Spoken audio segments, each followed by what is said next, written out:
Bullabbai stage పైన minister గెస్ట్తో ఇక మన ఫంక్షన్ని స్టార్ట్ చేద్దాం అని అనగానే అవార్డ్ డిస్ట్రిబ్యూషన్ స్టార్ట్ అవుతుంది. యాంకర్ పైకెక్కి అమరవీరులైన సైనికులందరికీ అవార్డ్స్ ప్రజెంట్ చేస్తూ ఉంటుంది. అందులో భాగంగా మేజర్ ఇందిరా గారు అని అంటుంది ఆ యాంకర్. దాంతో అర్జున్, సుభద్ర ఇద్దరు షాక్ అవుతారు. బుల్లబాయ్ సంతోషపడుతూ ఉంటాడు.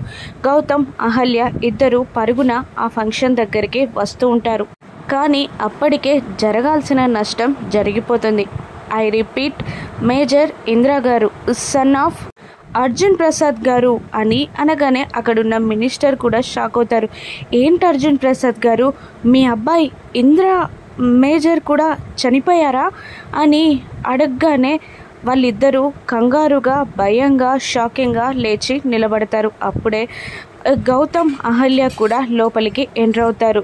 ఇక గౌతమ్ని చూసి కంగారు పడుతూ, ఏంట్రా వీళ్ళందరూ చెప్పేదేంట్రా, ఇందిరాకేమైందిరా అని అర్జున్ బాధగా అడుగుతూ ఉంటాడు. గౌతమ్ తలదించుకుంటాడు.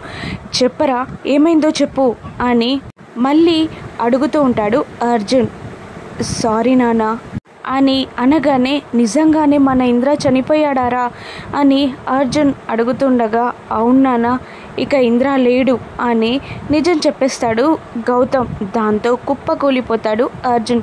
సుభద్ర షాక్లోకి వెళ్ళిపోతుంది. అహల్య ఏడుస్తూ పక్కకి నిలబడుతుంది. ఇక అర్జున్ ప్రసాద్కి ఏమైనా జరుగుతుందా? అర్జున్, సుభద్ర ఇద్దరు ఈ నిజాన్ని తట్టుకోగలరా? రాను ఎపిసోడ్స్లో చూద్దాం. Thank you for watching.